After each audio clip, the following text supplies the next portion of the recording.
아까 김종인 비대위원장 얘기가 잠깐 나오기는 했었는데 이 야당 쪽에 이제 새로운 원내대표가 등장하셨기 때문에 그동안 논란이 됐었던 비대위 문제 해결에 나서실 텐데 이 김종인 비대위원장으로 지금 후보로 비대위원장으로 거론되고 계시잖아요. 이분이 오시면 과연 보수 혁신 또 아까 우리 한참 얘기했던 세대 교체 이뤄내실 수 있다고 생각하십니까? 저는 김종인 전 그 장관 같은 경우에는 이론가의 역할도 하십니다.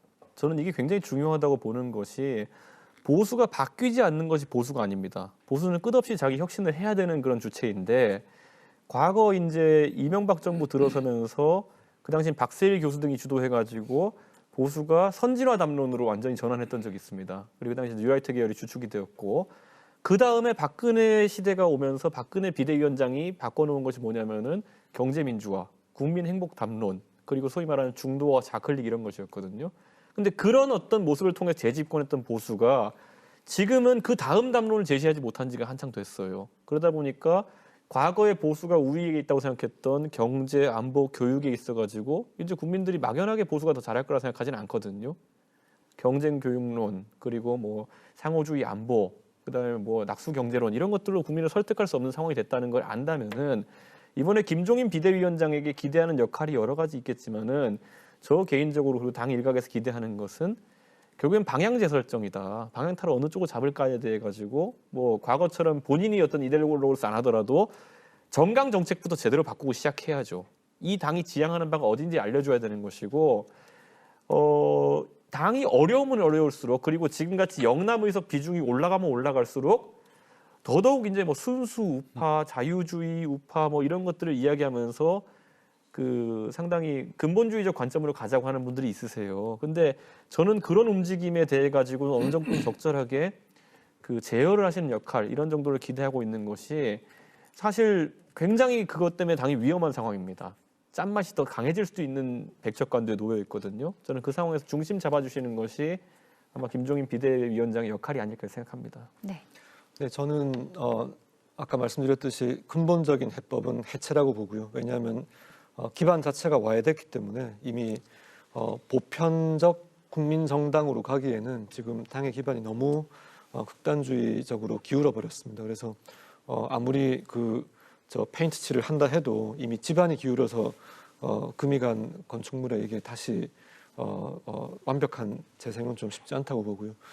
그래서 지금 비대위 체제로 간다면 김종인 위원장님보다 더 나은 대안은 없어 보입니다. 근데 이제 과거에 김병준 비대위가 지방선거 2018년도 참패 직후에 들어서서 실질적인 권한을 그 비대위가 활동했던 기간으로 볼 때는 어떤 총선 공천권과 같이 개혁의 동력을 만들 수 있는 수단을 가지고 있지 못하다 보니까 열심히 했고 당을 많이 안정화시켰음에도 불구하고 지금 남은 업적이 거의 기억이 되지 않는 상황이 되어서 안타까운데요. 저는 김종인 비대위가 그런 비슷한 운명에 처하지 않을까 하는 우려가 근본적으로 있어서 가급적이면은 좀 이 해체 같은 근본 해법으로 가기를 바라는데 그것이 안 되면은 김종인 비대위밖에는 답이 없다고 생각합니다.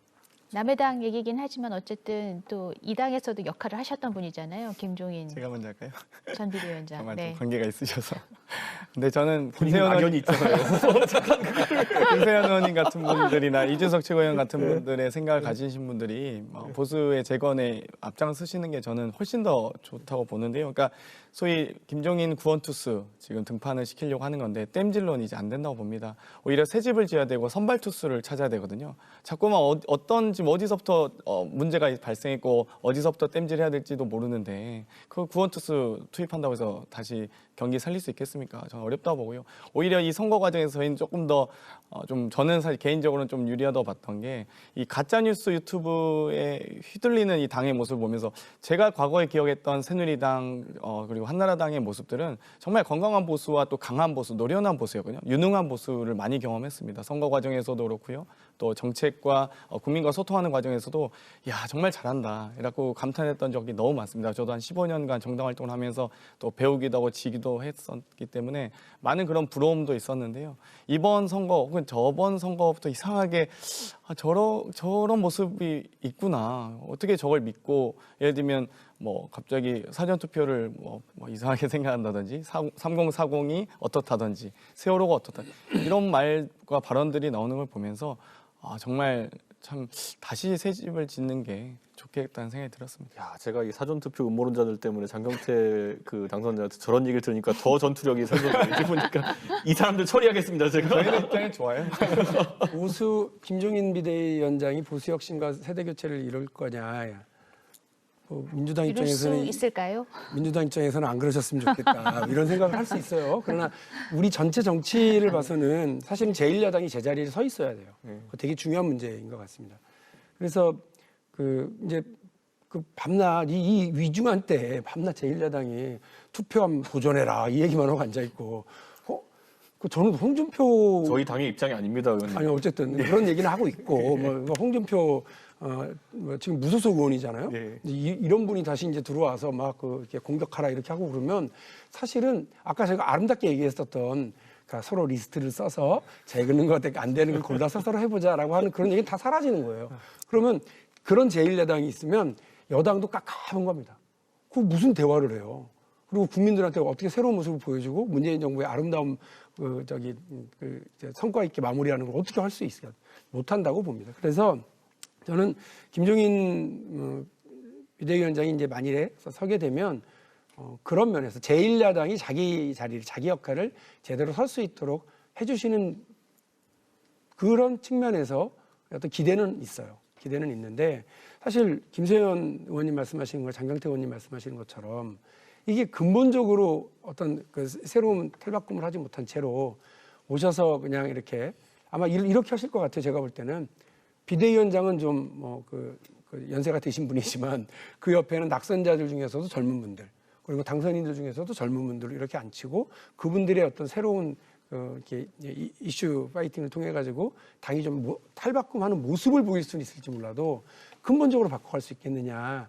그리고 그거를 외부에서 오신 분이 그리고 무슨 공천권도 없는 상황에서 이미 다른 분들이 선발해서 국회에 들어오신 분들이 사실상 당을 대표하고 이끌어갈 텐데 거기에서 얼마나 역할을 할 수 있을지는 한계가 상당히 있는 채로 출범하지 않을까라고 하는 기대와 함께 이런 우려도 하고는 있습니다. 네, 그래서 희망 고문으로 그치면은 안 될 거라는 생각에 저도 염려가 많이 듭니다. 그래서 만약에 비대위원장으로 김종인 위원장이 오시더라도 비대위원들을 가급적이면 제 희망으로는 전원 30대로 구성을 하고 원내 정당에서 현역 의원들이 정당 개혁 작업에는 일단 관여하지 못하게 한시적으로라도 원내 정당을 분리해서 운영을 해서 조직, 홍보, 전략, 선거 기획, 교육 등을 담당하는 원내 정당은 완전히 새로운 정당으로 탈바꿈하는 그 과정을 1, 2년 거친다면 한번 기대를 해볼 수 있을지 모르겠는데 지금 여러 가지 재반 여건이 잘 될지는 모르겠습니다. 그래서 아무튼 염려와 기대를 같이 안고 보고 있습니다. 네. 아무튼 굉장히 갈 길이 먼 얘기 같다는 그런 느낌은 드는데 한번 지켜보도록 하겠습니다.